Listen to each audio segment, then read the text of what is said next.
Marie-Ève Lefebvre, qui est rédactrice au Journal des Alternatives.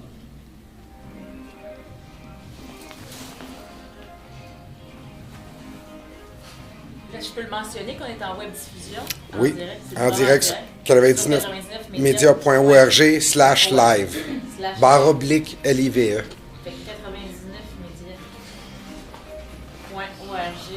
99media.org/live. Sabine, je pense que c'est Frisinger. Ouais, c'est ça, je suis comme Frisinger. C'est allemand. J'ai pas demandé.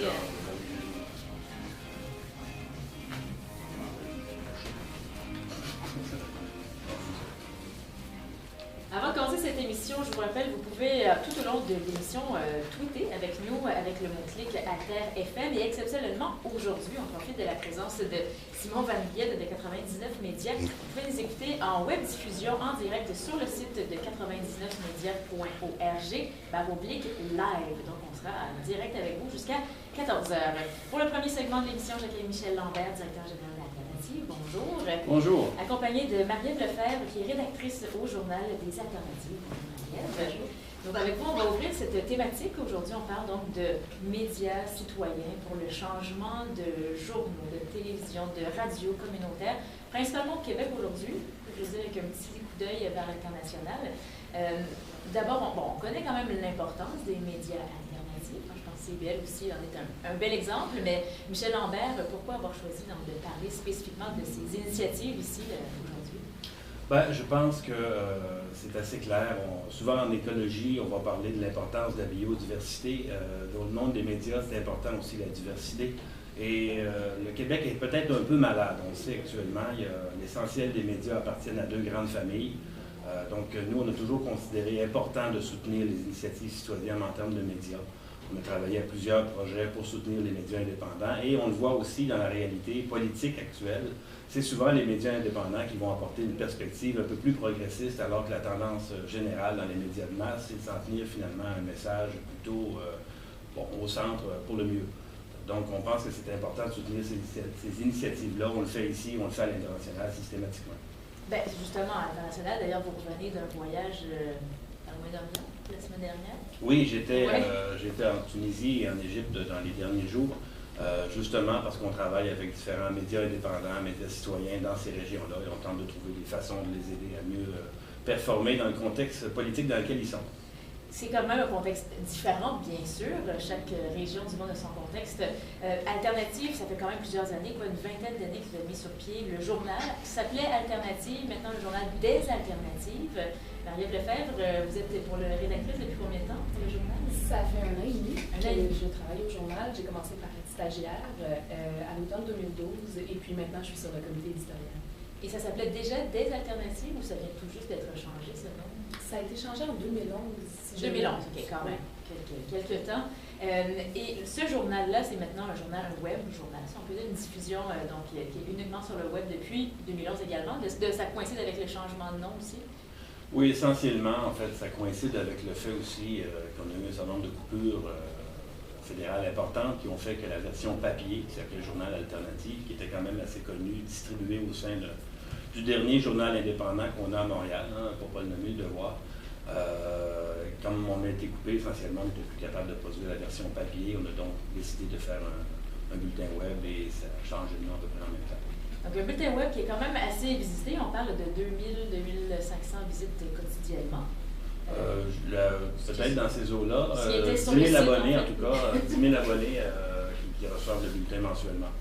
Et Marie-Ève, donc, vous rédigez, vous êtes rédactrice de ce journal. Pour ceux qui n'auraient jamais vu ou qui ne sont jamais allés visiter cette page, c'est quoi la nature des articles qui sont sur ce journal?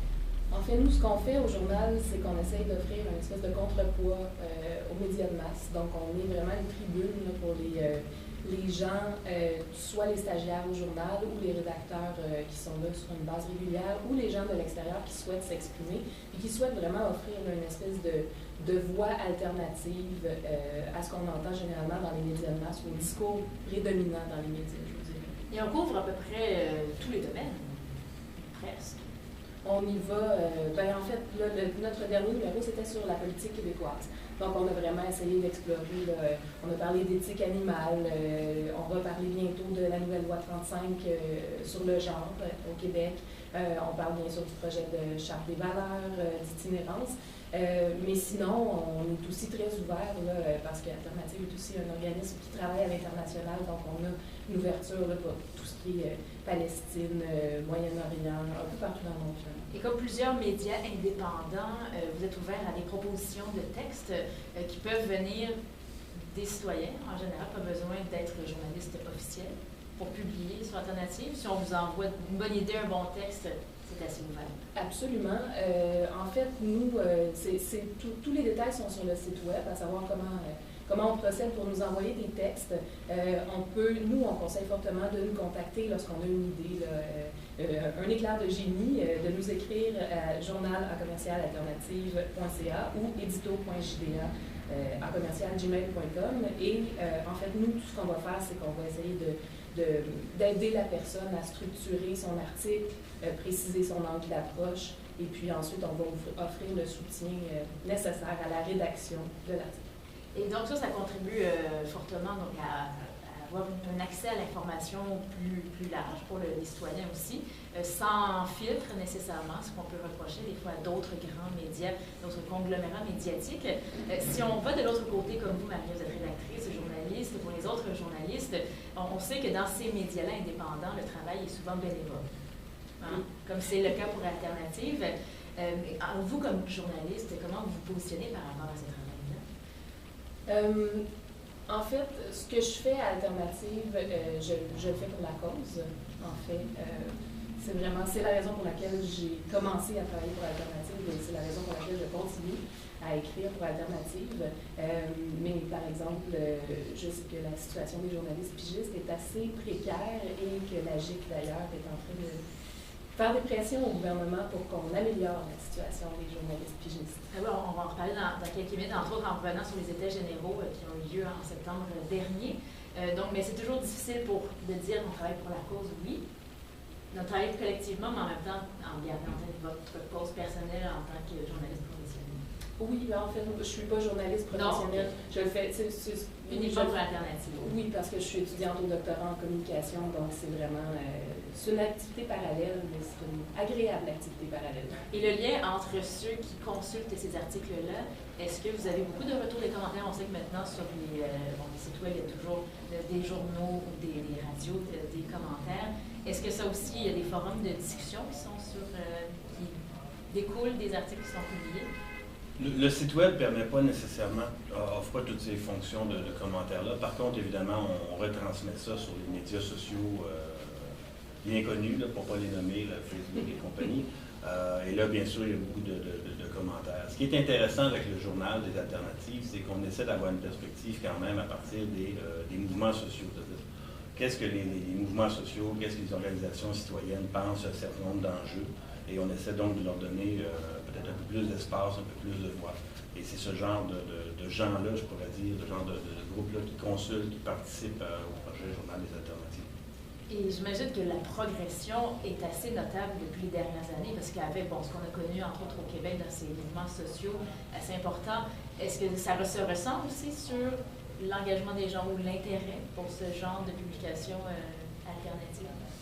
En tout cas, dans les dernières années, on a eu un gros boom ici, important, en 2012. Et à ce moment-là, je me rappelle, notre fréquentation, nos statistiques étaient multipliées par des chiffres assez incroyables. C'est sûr qu'il y avait beaucoup plus de participation. On sentait qu'il y avait un intérêt beaucoup plus visible, beaucoup plus palpable. Ces jours-ci, on est peut-être plus dans un automne politique. C'est pas aussi simple, aussi facile. Il faut être intéressant, publier des articles pertinents toujours pour relancer les gens, mais bon, on continue, puis il y aura d'autres printemps au Québec.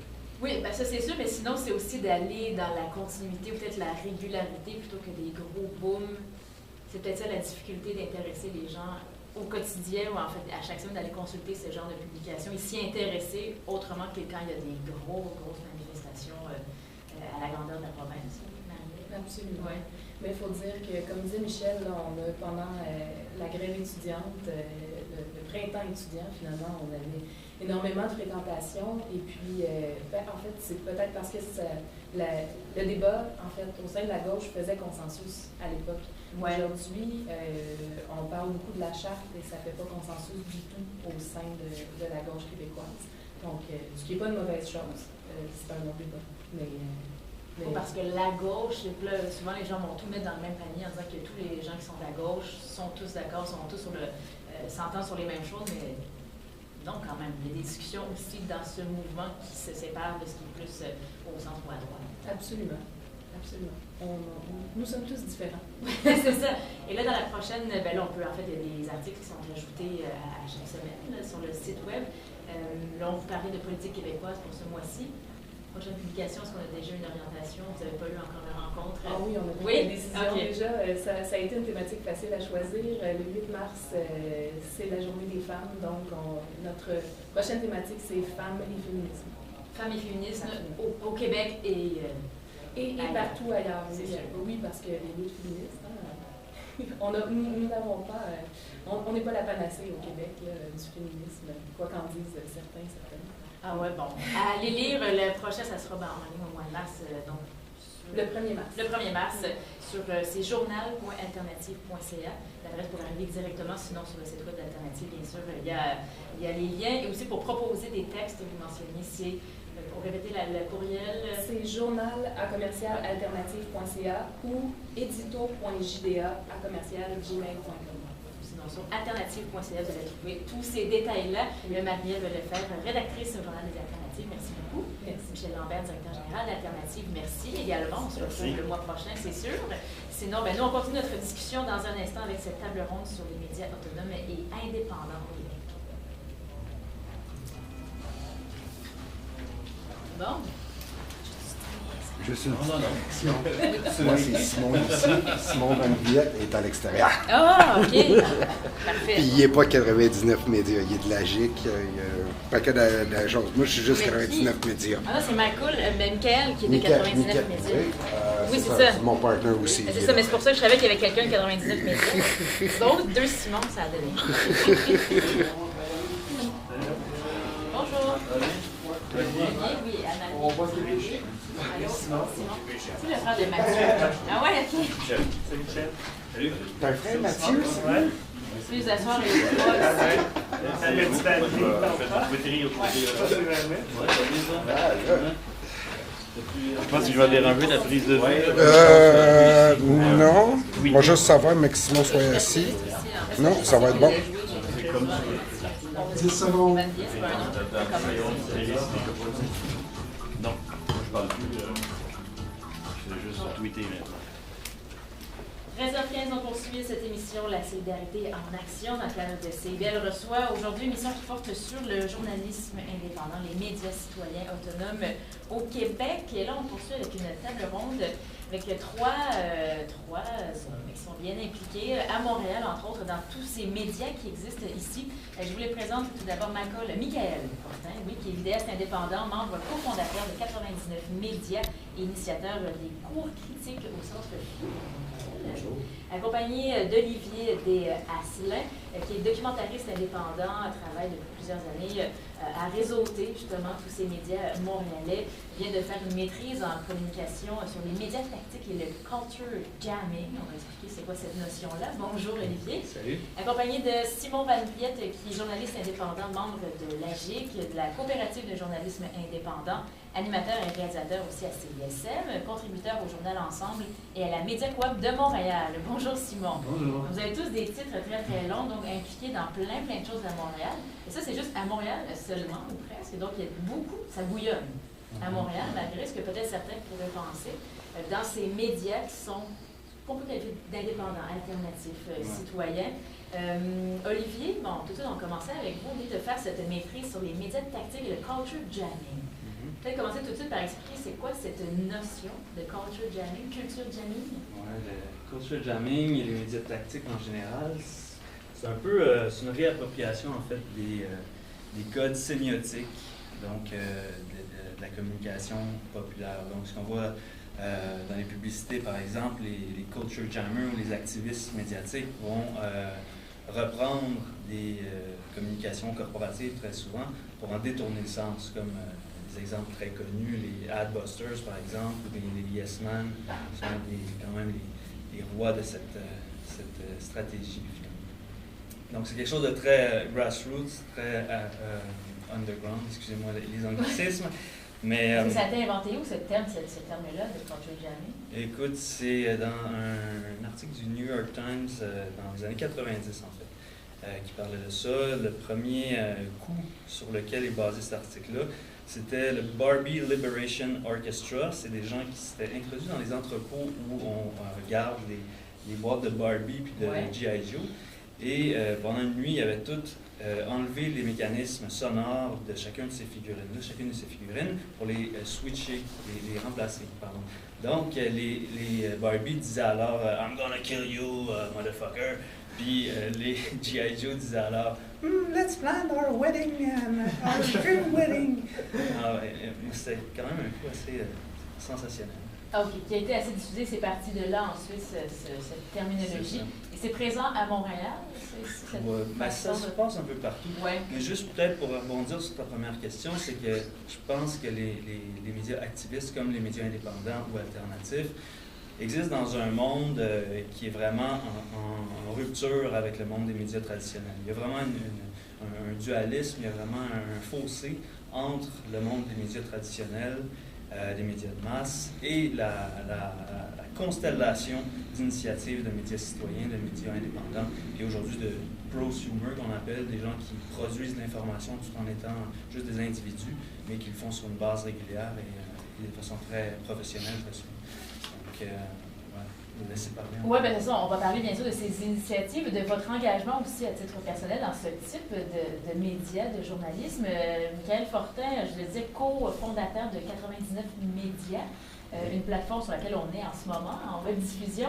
Ça fait combien d'années que ça a été créé? 99 Médias est né, je dirais, sur le papier il y a 2 ans durant le mouvement Occupons Montréal. Ouais. Tout simplement, c'est des vidéastes, des cinéastes, des gens qui font de la photo qui se sont rencontrés durant les manifestations. Puis ils ont commencé à dire pourquoi on ne partageait pas nos images, pourquoi on ne commençait pas à travailler ensemble. Ce qui était informel est devenu plus formel aussi, beaucoup avec le printemps étudiant. Alors, à ce moment-là, il a fallu s'organiser pour filmer, pour témoigner, pour ramasser les images à gauche et à droite. Et puis à travers ça, on est venu à créer une structure de production qui prend différentes formes. On fait du documentaire. On a fait un documentaire long l'année passée qui s'appelle Dérive. En ce moment, on fait un autre documentaire en coproduction avec les Alters citoyens et GAPA, qui sont deux autres groupes de médias citoyens, si on veut. À côté de ça, on a une diversité, on prône la diversité du discours médiatique. On fait du documentaire, on fait du journalisme aussi, mais on fait aussi de la vidéo, presque parfois de l'art vidéo, on fait toutes sortes de choses. On voit comme un laboratoire. C'est de l'expérimentation de forme. Oui, effectivement, on a une réflexion, on se donne la liberté de réfléchir sur comment parler du réel, finalement, au 21e siècle, en lien avec tout ce qui est l'espace virtuel qui se déploie et qui change beaucoup la vie. Et en même temps, on parle d'accès à l'information aussi, sous une autre forme. Là, on parle beaucoup de vidéos, sur 99 Médias, beaucoup de vidéastes. Simon Van Vliet, vous êtes vidéaste aussi, vous travaillez sous plusieurs formes, je le disais, entre autres animateur radio, réalisateur, mais la vidéo, c'est un médium aussi qui vous attire beaucoup pour aller chercher cette information de façon différente. Moi, je trouve ça intéressant, la vidéo, comme support pour laisser parler les faits et les images. Tu sais, en radio, on n'a pas le choix de mettre des mots surtout. À la presse écrite, je travaille beaucoup là-dedans aussi. Il faut tout décrire, il faut comme bien peser ces mots. En vidéo, moi, c'est beaucoup comme ça que je travaille récemment. Juste hier, j'ai mis en ligne une vidéo sur la tournée de Deepak Boudlakoti, qui est une histoire un peu surréaliste d'un homme qui est né au Canada, de parents d'origine indienne, et qui est maintenant menacé de déportation vers l'Inde alors qu'il n'a jamais mis les pieds là-bas, qui n'est pas citoyen indien. Bref, il était à Montréal la semaine passée. J'ai fait une entrevue avec lui pour le journal Ensemble. Après ça, j'ai été avec lui, il a été rendre visite au député Justin Trudeau à son bureau de circonscription. J'ai filmé. Puis là, j'ai juste fait un montage sans narration, sans rien. Puis j'ai mis ça en ligne sur le site de la Média Coop hier. Puis pour moi, la vidéo, c'est une façon de faire parler les choses, de laisser aux gens aussi se faire un peu leur propre idée sur les choses. Puis bon, la caméra, elle comment je dirais ça, elle imprime dans le fond toutes les tout ce qui est objectif dans le cadre. Là, puis en même temps, il y a comme toute une dimension symbolique très riche. On voit plein de choses qui sont à la fois objectives et subjectives dans la vidéo, puis ça, je trouve ça super intéressant. C'est ça, j'allais demander, est-ce que c'est à la recherche d'une plus grande objectivité? Parce qu'on sait que quand même, dans tout ce qui est filmé, il y a un montage, comme quand on parle, qu'on choisit des mots. Mais est-ce qu'il y aurait une plus grande objectivité que dans d'autres formes d'expression, selon vous? Pas nécessairement. En fait, la vidéo, c'est un regard. À la base, c'est un point de vue subjectif. C'est le point de vue du vidéaste ou de la vidéaste. C'est le point de vue de la caméra. Après, l'image, elle est objective, dans le sens où tout ce qu'il y a dans le cadre, ben, c'est réel, à moins que ça ait été retouché et tout ça. Mais après, c'est un regard subjectif qui manifeste un certain nombre de réalités objectives. Mais c'est très discutable, puis je pense que mes collègues seraient sûrement en mesure aussi d'en parler. C'est quoi le rapport à la subjectivité et à l'objectivité? Oui, ben, j'aimerais parler aussi de l'état du journal, parce qu'on pourrait vous considérer les trois comme des journalistes indépendants, parce qu'on a enseigné, il y a comme cette fracture-là. Vous disiez qu'entre ceux qui font partie peut-être de ce qui est plus traditionnel et l'autre côté, il y a eu, on en parlait en introduction d'émission, ces états généraux sur le journalisme indépendant organisés par l'AGIC, l'Association des journalistes indépendants du Québec. C'était en septembre. Est-ce que vous aviez participé les trois ici? Non, pas Miguel. Mais vous avez suivi quand même. Justement, ici, c'est ça. Oui, OK. Faire le lien entre les deux. La question, parce que moi, j'ai été engagé par le Journal Ensemble pour faire un reportage vidéo sur les États généraux. Puis, en ce sens-là, c'est toujours du gris, évidemment. Hein? Même dans les médias traditionnels, l'objectivité totale, ça n'existe pas. Puis, on le sait bien, les filtres corporatifs sont très, très lourds et ont une grande influence sur le contenu médiatique. Bon. Mais à partir de là, effectivement, quand je prends ma caméra pour faire un reportage, moi, j'essaie de tendre vers l'objectivité. Ça, c'est certain. Donc, évidemment, j'irai moins dans les techniques musicales, ou en tout cas les choses qu'on peut utiliser dans des productions médiatiques plus subjectives, plus culturelles. Mais dans ce sens-là, je pense que c'est intéressant de faire la distinction, justement. Parce que dans les médias autonomes, il y a toute une partie qui est très subjective, qui est très... toute la fougue qu'on voit sur Internet, toutes les affaires, le printemps érable que vous disiez, Michael, tantôt, était un super laboratoire de production d'affiches, de détournement d'icônes médiatiques. Et donc, subjectivement, il y a eu un foisonnement malade de création. Il y a aussi dans les médias autonomes plein de monde qui font de l'information alternative. Et dans ce sens-là, c'est une information qui aujourd'hui a une grande valeur.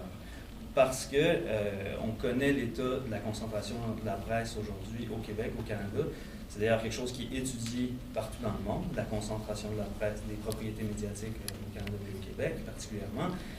Et c'est qu'à un moment donné, il faut se demander jusqu'à quel point la qualité de l'information, puisqu'on reçoit au téléjournal à tous les jours, quelle part de ça est un filtre corporatif, quelle part de ça est la vérité. C'est pour ça que la valeur des médias autonomes aujourd'hui, c'est là qu'elle se trouve, je trouve. Et est-ce que cette valeur est reconnue de la part des citoyens eux-mêmes? On sait que c'est quand même assez difficile de se rendre jusque-là quand on n'a pas les moyens des grandes corporations.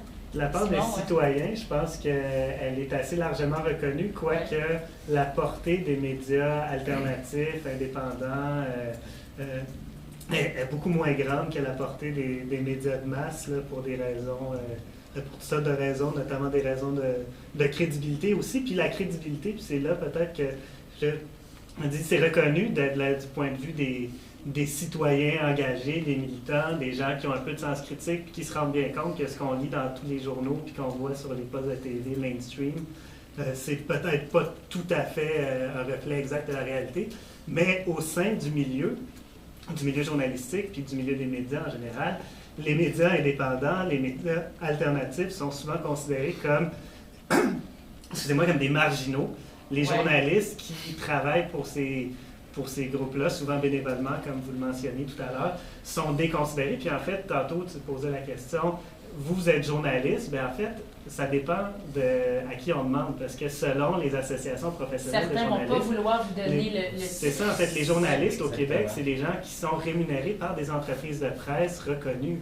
Les autres sont théoriquement pas des journalistes selon les définitions. Ouais, pourtant, la qui GIC, existent. Selon la définition qu'on mentionnait. effectivement. Tu sais. Moi, je voudrais revenir au niveau de la reconnaissance du travail.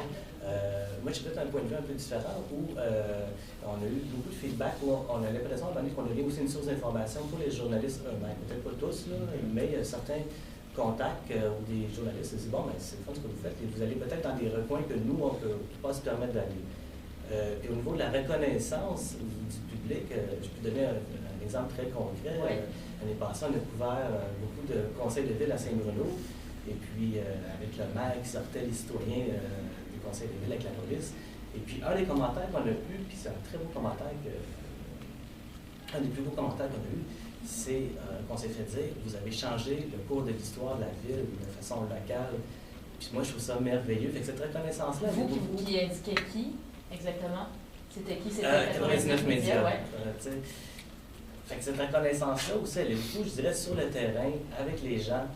Peut-être pas dans les courriels qu'on reçoit et compagnie, mais avec le contact réel, avec le vrai monde sur le terrain, il y a besoin qu'il se fasse sentir. C'est peut-être plus long à l'acquérir, mais une fois que c'est là, les gens reconnaissent la valeur. Parce que je pense que parfois, on fait preuve d'une écoute que des médias plus corporatistes n'ont pas eu le temps de faire.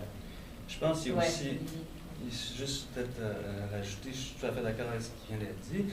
Je pense qu'il y a aussi quand même un problème de monopolisation des lieux classiques de diffusion de l'information.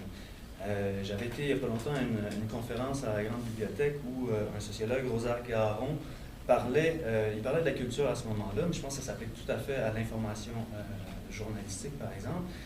Il parlait des centres de diffusion traditionnels de la culture qui étaient vraiment monopolisés par... carrément, il y avait un clash générationnel, il disait. Puis que finalement, il y a un fourmillement de culture, de créativité à Montréal, au Québec. Il se passe plein de choses, c'est super diversifié, mais il y a quand même une barrière pour s'introduire, pour pénétrer dans les lieux de diffusion traditionnelle de la culture. Et c'est aussi là qu'ils monopolisent tous les moyens. Donc, ce qui fait que tous ceux qui font un super job de contrepoids médiatique, si on veut, n'ont pas grand-chose pour vivre de ça.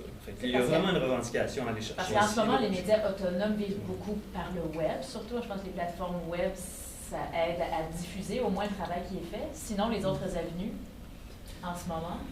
Il y a plein d'autres avenues. Par exemple, avec les cours critiques, aussi des soirées de diffusion, étant donné que c'est tellement foisonnant que les gens de Saint-Fie ont vu ça, puis se sont dit aussi, il y a quelque chose à faire avec ça aussi. Conjointement, on essaie de décider. Les cours critiques, en quelques mots? Les cours critiques, c'est des soirées de diffusion de courts-métrages engagés, mais c'est plus que ça aussi. Hein. C'est l'idée de se rassembler. La première édition, on avait des gens qui sont venus faire du slam sur scène. Fait que c'est un peu le mélange entre le cinéma, la vidéo diffusée, et puis une présence très politique sur scène, un mélange des deux. Il y a une discussion aussi avec le public. Une discussion avec le public. Et puis, dans le fond, ce que je dirais aussi, c'est qu'on a aussi cette impression-là que les institutions, c'est barré, on n'y a pas accès. Ben, à ce moment-là, il faut les créer nous-mêmes. Alors, c'est ça. Cours critique en est un exemple. La présence sur les réseaux sociaux en sont une autre. Notre web diffusion. Alors, tant qu'à essayer toujours de demander la permission, on va tracer le chemin. On va tracer le chemin ailleurs, on va défricher dans une autre direction. Je pense qu'il faut oublier de parler de la Média Coop, qui fait depuis longtemps un super job ici d'un portail d'information médiatique où tout le monde peut publier. Il y a une certaine recherche un certain contrôle de l'information, mais c'est ouvert à tous. Et le journal Ensemble aussi, qui est une coopérative d'information. Oui, d'ailleurs, qui est partenaire ici avec l'émission à l'échelle humaine diffusée les jeudis matin. Pour compléter la discussion, là, on est en train de sortir, de finir une édition qui porte sur le journalisme indépendant, suite aux États généraux du journalisme indépendant et la tournée de consultation qui a été réalisée l'année dernière par le journal Ensemble. Donc ça va sortir la semaine prochaine. Puis ça va être diffusé également sur le web et en papier. Donc le papier, ça reste aussi une façon de faire circuler l'information. Donc ça va faire partie du prochain numéro. Voilà, la prochaine édition du Journal Ensemble, le dossier, c'est le journalisme indépendant au Québec en 2014. Donc, on va inviter les gens à aller soit se procurer le journal papier ou aller sur le web Journal Ensemble. L'adresse, c'est journalensemble.coop.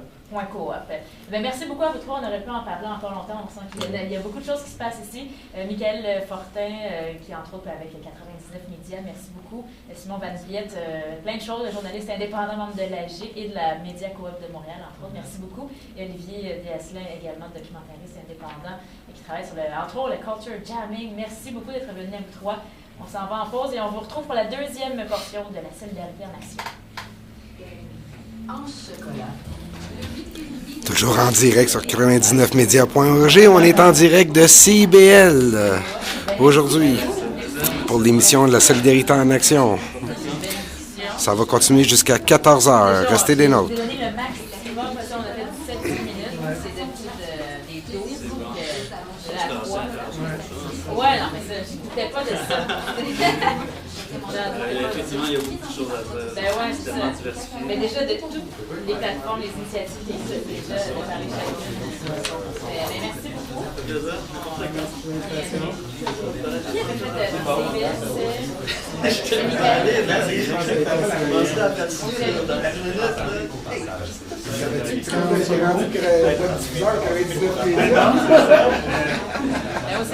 C'est avec on revient bientôt, fait si vous voulez juste discuter, désolé de vous presser un peu.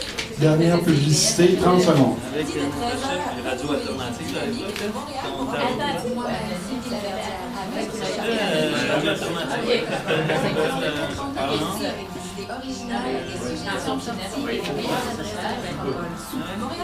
Merci beaucoup.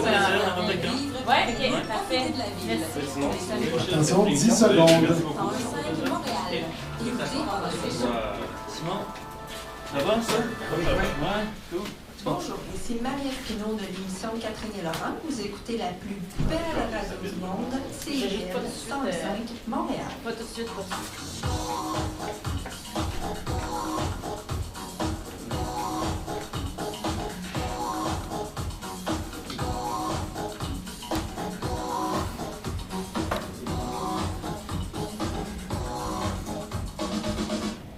On est de retour à CIBL reçoit aujourd'hui la solidarité en action. Anne-Marie Kerouac avec vous jusqu'à 14h pour parler aujourd'hui de médias indépendants, médias autonomes, de communication citoyenne pour le changement. Et je vous rappelle qu'on est toujours en direct sur 99media.org /live sur cette plateforme web. Et on est également sur Twitter. Vous pouvez communiquer avec nous, en fait, tweeter avec nous sur Twitter jusqu'à 14h en utilisant le mot-clic Alter FM.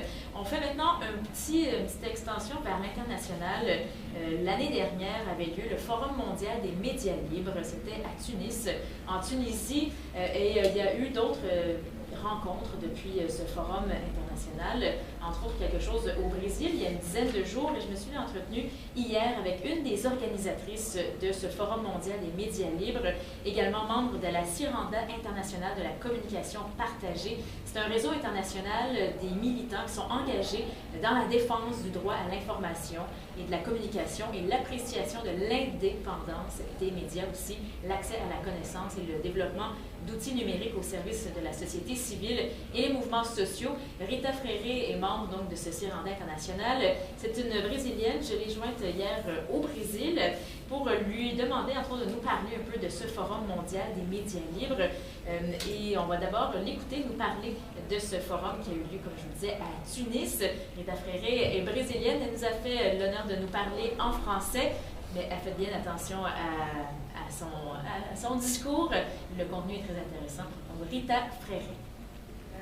Nous sommes au troisième forum des médias libres, le Forum mondial des médias libres, qui a commencé comme un dialogue dans les segments de la petite médias alternatifs et communautaires liés au Forum social mondial. Continuer pour renforcer ce dialogue avec les mouvements sociaux et finalement qui a été reconnu dans ce processus comme un participant d'un mouvement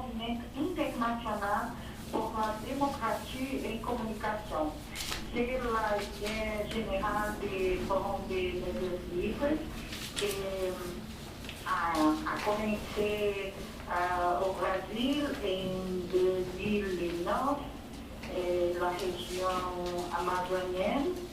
Et après, nous avons une prévision à Rio Plus 20. Et en 2013, nous avons la dernière édition à Tunis. En Tunis, nous avons décidé de faire la rédaction d'un document de référence mondiale.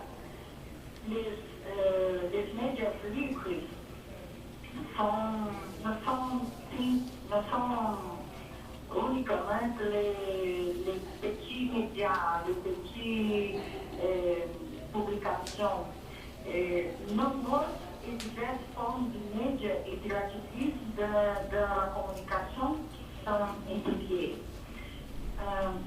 La presse libre est exprimée dans l'industrie, dans le cinéma, dans les réseaux sociaux, et ce qui les différencie est le fait qu'ils ne visent pas le profit.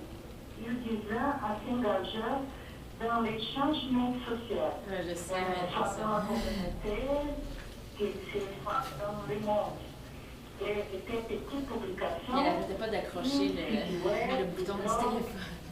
Des communicateurs des mouvements sociaux, d'autres organisations qui s'occupent des médias, qui s'occupent de la liberté d'expression, de la technologie libre, aussi le logiciel libre, et qui travaillent sur les outils, les plateformes pour se mettre.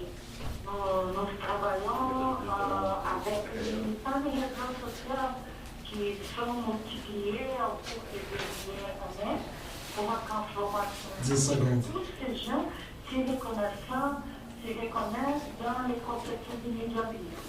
Ou plutôt, Attention, micro dans 2, 1. Tous ces gens. C'était Rita Fréré, qui est une des organisatrices du Forum mondial des médias libres, qui nous expliquait un peu qui était présent, entre autres, à ce forum mondial qui avait lieu à Tunis l'année dernière. On va maintenant l'écouter nous parler de la proposition qui est sortie de ce forum, parce que dans cette édition du Forum mondial, on proposait le lancement d'une charte mondiale des médias libres. Mais la grande question, c'est comment réaliser cette charte. Voici à nouveau Rita Fréré. Quando nous avons eu le Conseil international du Forum, qui a été décidé de faire Friesinger.